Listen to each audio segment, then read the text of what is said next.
Halo, perkenalkan nama saya Farando Marajagatani. Saya dari Prodi Ilmu Komunikasi dengan NIM 22963246. Umur saya sekarang bulan 4 sudah umur 20 tahun. Saya berasal dari Indonesia Timur, lebih tepatnya di Kota Labuan Bajo.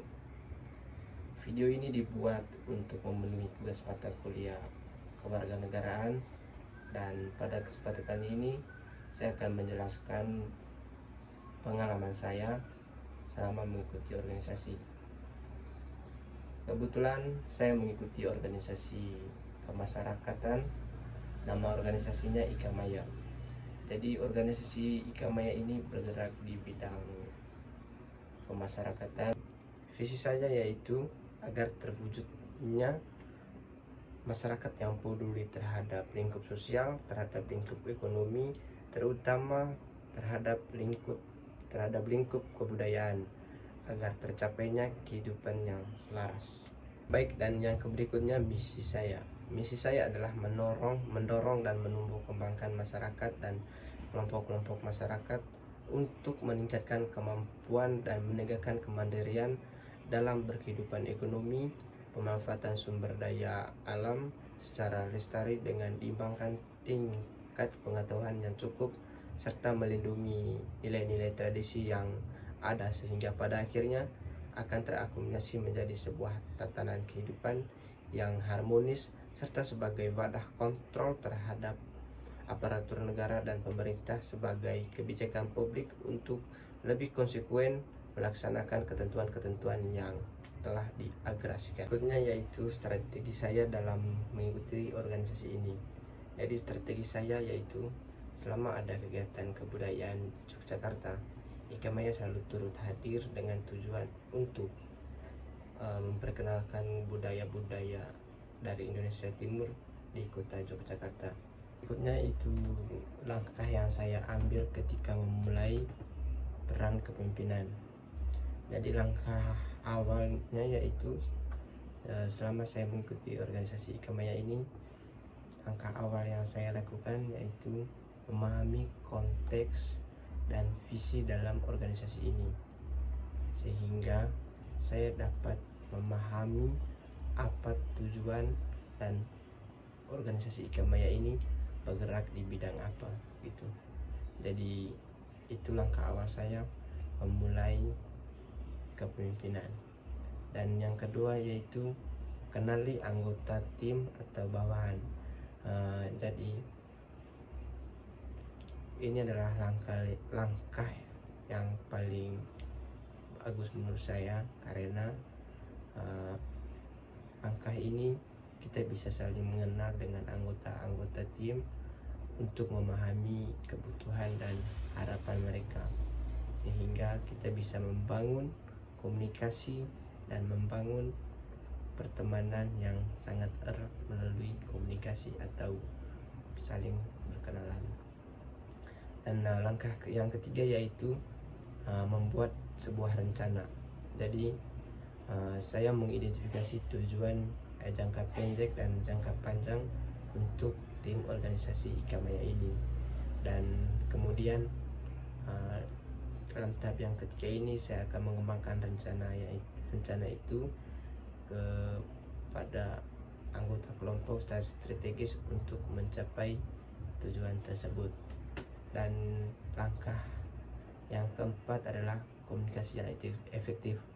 Jadi langkah yang keempat ini menurut saya ini adalah langkah-langkah yang paling bagus, karena tanpa komunikasi kita tidak bisa saling mengenal dan kita tidak bisa saling bekerja sama untuk mencapai sebuah tujuan dalam sebuah organisasi. Dan yang kelima yaitu berikan inspirasi dan motivasi. Inspirasi dan motivasi yang saya maksud di sini adalah berikan inspirasi melalui cerita atau contoh yang memotivasi, dan tunjukkan komitmen kita terhadap visi nilai-nilai yang dipegang oleh tim atau organisasi, sehingga anggota-anggota lain juga terinspirasi. Dan yang keenam yaitu bangun kepemimpinan kolaboratif.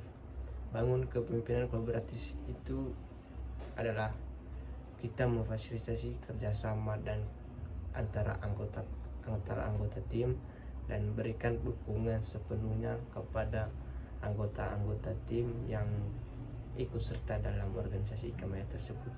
Dan mungkin bimbingan juga diperlukan, karena tanpa bimbingan sebuah organisasi tidak akan berjalan dengan lancar.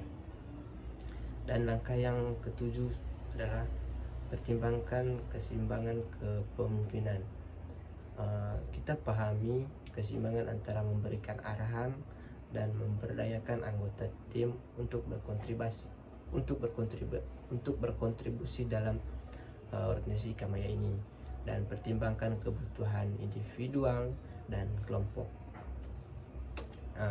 Langkah yang berikutnya itu langkah ke-8, menjalani hubungan yang kuat.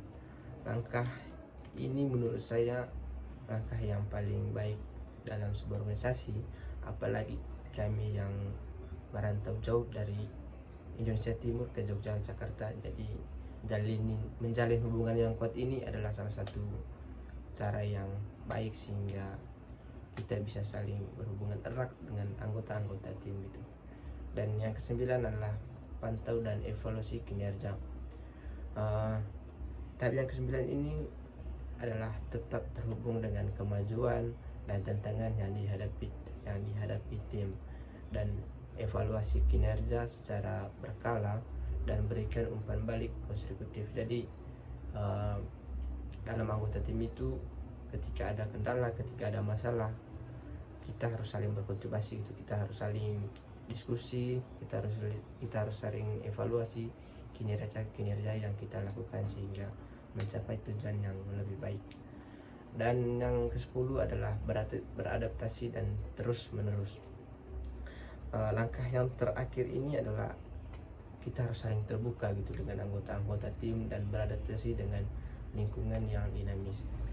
Jadi dalam organisasi Ikamaya ini kita harus saling berkomunikasi, kita harus saling beradaptasi terus menerus, terus tingkatkan keterampilan kita melalui pembelajaran dan pengembangan pribadi.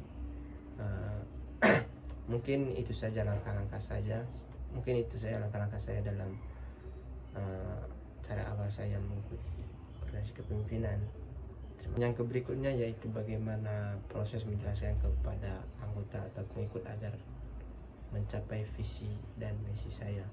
Tentu cara yang pertama yang saya lakukan adalah menggunakan bahasa yang mudah dimengerti. Dengan menggunakan bahasa yang mudah dimengerti ini, sehingga audiens dapat lebih paham dan lebih cepat memahami apa yang kita maksud itu. Jadi kita harus menghindari bahasa-bahasa yang susah dimengerti oleh audiens. Dan yang kedua adalah buka ruang untuk pertanyaan dan diskusi. Jadi selama visi misi kita harus membuka ruang juga kepada audiens yang kita tuju, sehingga berikan kesempatan bagi mereka atau pengikut untuk bertanya atau berdiskusi.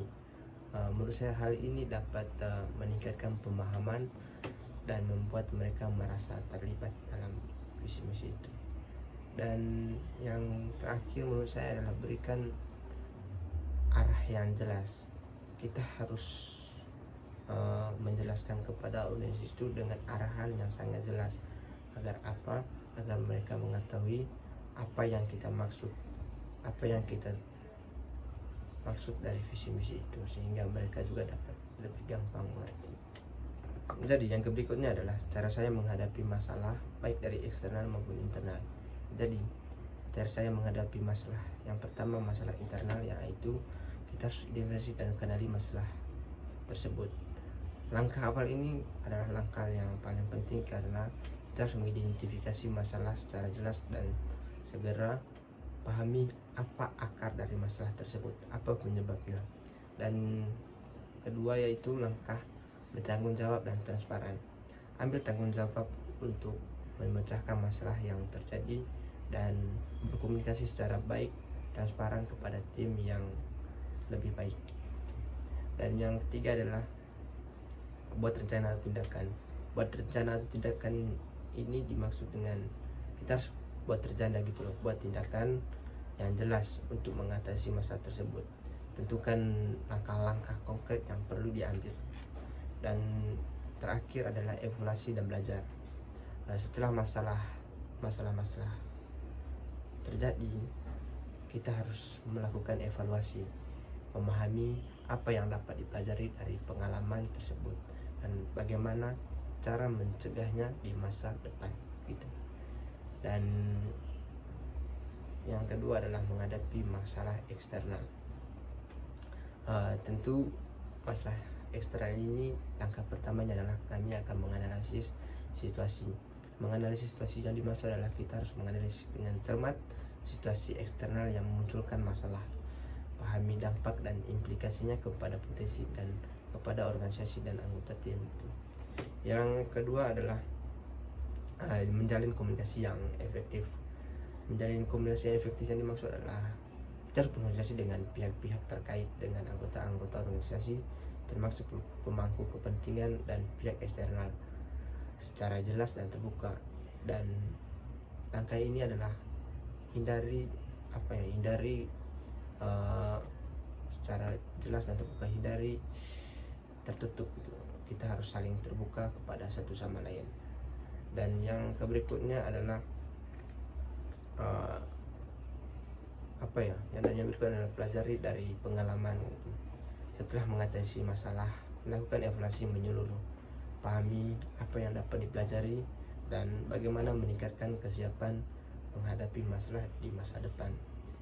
Dan yang terakhir adalah gaya kepemimpinan.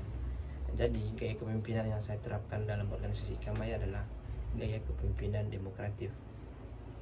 Gaya kepemimpinan demokratif yang dimaksud adalah ketika kita mengambil keputusan, kita harus diskusi atau kita harus melibatkan anggota tim dalam pengambilan keputusan gitu. Saya ambil contohnya adalah ketika saya sedang menghadapi masalah, ketika saya sedang terlibat masalah, hal yang paling penting adalah kita harus melibatkan anggota tim. Kita harus berdiskusi dengan anggota tim, kita harus saling beri masukan kepada anggota tim sebelum kita mengambil keputusan gitu. Jadi mungkin itu saja contohnya. Terima kasih dan salam.